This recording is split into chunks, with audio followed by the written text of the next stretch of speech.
people who live in Brooklyn and even people who grew up in New York City. And I'll start from when I was little. I grew up on a block of brownstones before we left for Atlanta. And even every summer that I came up, and I still have that community. So I grew up on a block of brownstones. Across the street from me were tenement buildings, walk-up buildings that were, 4 stories high sometimes.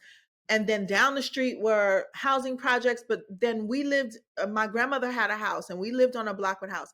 I knew everyone. My grandmother knew everyone on that block. I knew the girls that lived in the housing projects. I knew the girls that lived across the street. My grandmother knew all her neighbors. And a lot of people don't know that about Brooklyn. You know your neighbors. When I became older and I moved to Crown Heights, and I've been in Crown Heights for 20 years, there's nobody in my neighborhood that I don't know. Until next time, this is The World Without